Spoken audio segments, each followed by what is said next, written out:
Hello. Today I want to finish off my read-through of the second chapter of my book, The Baha'i Faith, A Short History, this one dealing with the emergence of the Bābī movement. So in the first part of the chapter, I described briefly the way in which Sayyid Ali Muhammad Shirazi made a declaration of mission in May 1844, which was widely understood to be that of the intermediary, the Bāb, to the hidden Imam. And he attracted around himself a small circle of young disciples, all of them sheikhs, who came to be known as the Letters of the Living. And these people promulgated his teachings across Iran and into Iraq. And one of the most prominent of these early disciples was a man called Mullah Ali Bastami, and he was appointed to announce the Bāb's claims in the holy cities of Iraq, but he was rejected and arrested, and following this the Bāb cancelled his own projected journey to Karbala, according to the Shi'i belief of Bada, which I'll talk about in another video. Anyway, at that point, the Bāb returned to Shiraz, and I'll now resume my reading from the book. So, even before the Bāb's arrival in Shiraz, one of his disciples there had openly proclaimed that the Bāb was the representative of the hidden Imam. As in Iraq, there was uproar, and several of the Bābīs were brutally punished and expelled from the city, whilst the Bāb himself was placed under house arrest on his arrival. He was later induced to disclaim publicly that he was the Bāb of the Imam, but in Shi'i terms, this denial was not necessarily significant. It was made under duress and could therefore be accepted as pious dissimulation. That's the doctrine of taqiyya, traditional Shi'i practice in times of danger. Neither did it prejudice any higher claims that the Bāb might wish to make. Despite these events, the movement continued to spread and remained effectively coordinated, with the Bāb relaying instructions through his immediate attendants in Shiraz to his disciples in other parts of Iran. He also received some visitors. These included Sayyid Yahya Darabi, later known as Vahid, a high-ranking cleric with court connections, who may have been delegated by the Shah to investigate the Bāb's claims, and representatives of Mullah Muhammad Ali Hajjat from the city of Zanjan. Vahid and Hajjat became the first important converts from outside the Sheikhi community. The Bāb's disciples were meanwhile establishing Bābī groups in many centres, mostly amongst existing Sheikhi communities, but also more widely, perhaps particularly amongst those already influenced by various forms of Shi'i heterodoxy. In several cities, they encountered strong opposition from the leading clerics, and their progress was blocked. But over the next few years, they gained adherents in most of Iran's major cities, as well as more extensively in smaller towns and villages in the northern provinces of Khorasan and Azerbaijan. The disciples' own clerical status was an important factor in attracting converts, and in several instances there was mass conversion of the followers of a particular cleric, most prominently in the case of Hajjat in Zanjan, a large proportion of whose inhabitants became Bābīs. A similar situation later developed in the southern town of Neriz through the activities of Vahid. Of particular note was the situation that developed in Karbala. Bābī leadership there came to be exercised by one of the Bāb's most passionate disciples, and also the only woman amongst them, Fatima Baragani, a daughter of a prominent cleric in Qazvin in western Iran. She was known by the titles Qurrat al-Ain, solace of the eyes, and Tahare, the pure one, bestowed on her by Sayyid Kazem and the Bāb, respectively.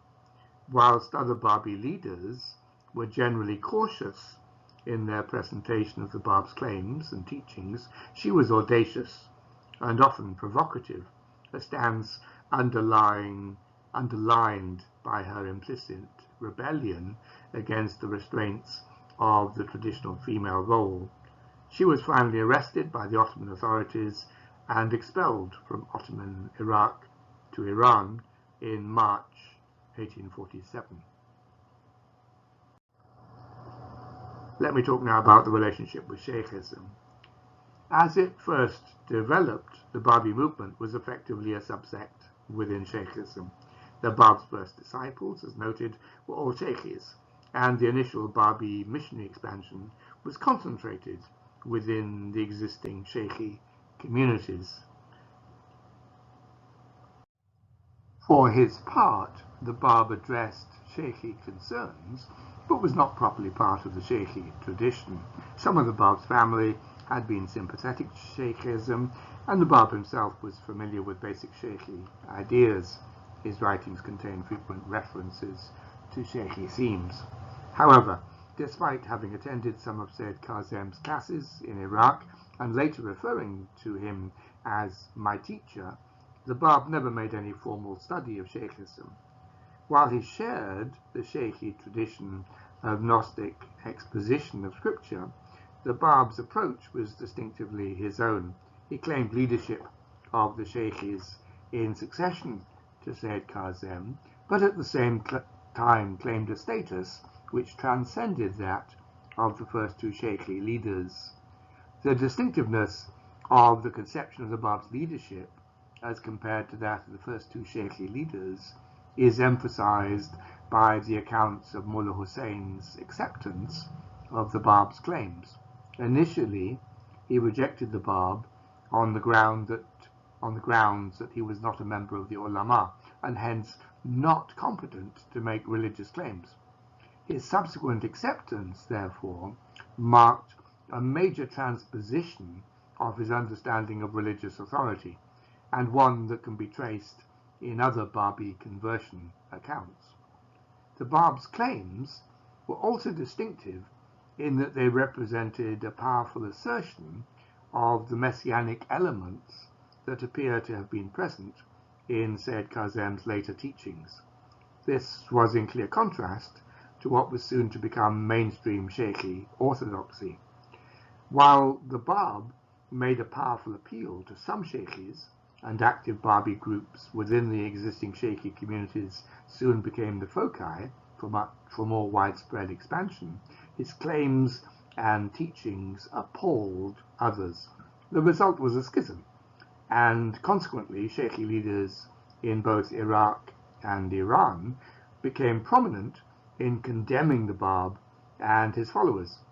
They also took pains to distance themselves from the Bābīs and to de-emphasize the more heterodox elements of Shi'i belief.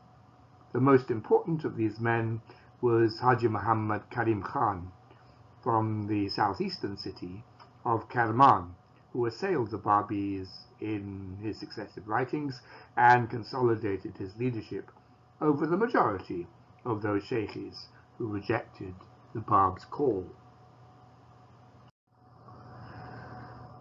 The initial response of the religious and secular authorities to the Bāb and his followers was mixed. For the most part, the ulama rejected his claims and incited an increasingly violent persecution of his followers.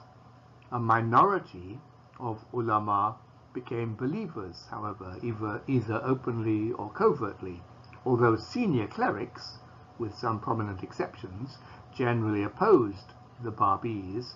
Lesser ulama were from the start the backbone of the Bāb's movement. Where the Bābī ulama were men of authority and influence, there were widespread conversions amongst their lay followers.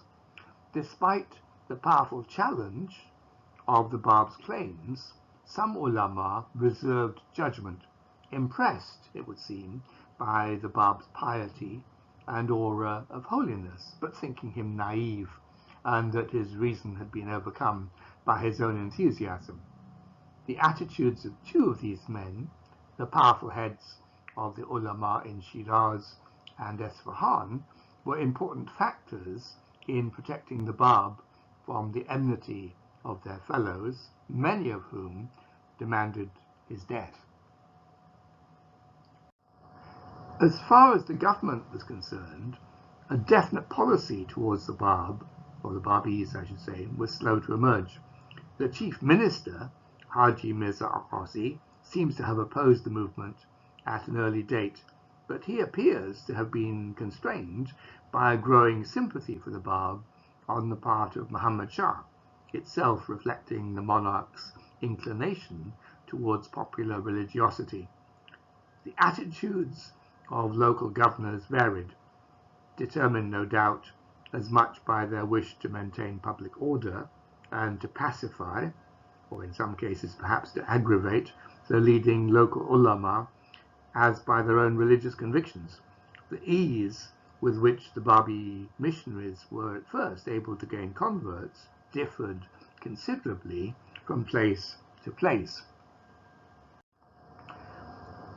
The full extent of the Bab's literary output is not known, as many of his writings were later lost or deliberately destroyed as the movement became subject to increasing persecution.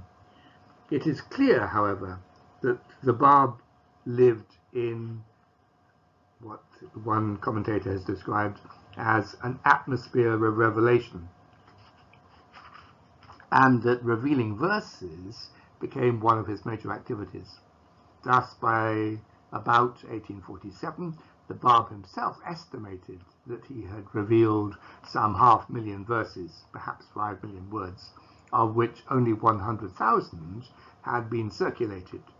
The Quran, by comparison, comprises 6,236 verses.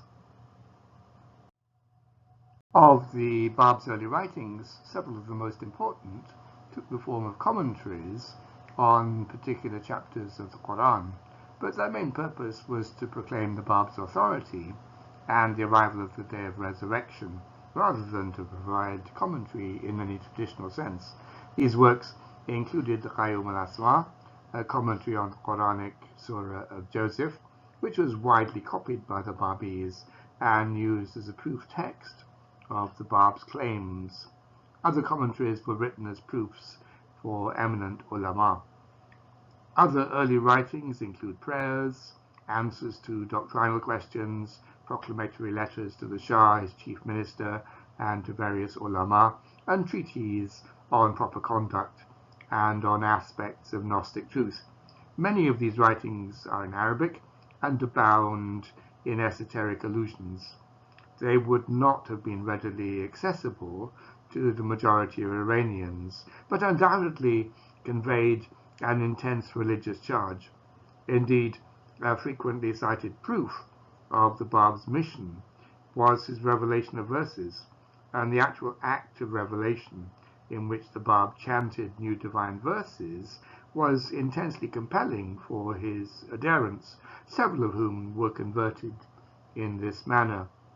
Apart from his own claims to authority and the complex esotericism in which they were presented, the Bab's early teachings did not diverge markedly from Islamic orthodoxy. In fact, by insisting on extreme piety and instituting various ascetic practices, extra fasts, and prayers, the Bab ensured strictly orthodox practice amongst his followers. Thank you for listening. If you like these videos, you're welcome to subscribe to my channel. I'll try to answer any questions you may have about this video and a future one. By the way, those of you who want to support the development of the channel can do so through Patreon or PayPal. I'll give details below the video. You can also click the like button so that I can get an idea of which videos are of greatest interest to viewers. Next week we'll move on to chapter 3, the development of a new religion, and tomorrow I'll put up a set of review questions, if they're of any interest to anyone, on this present chapter. So thank you again for listening, and have a good day.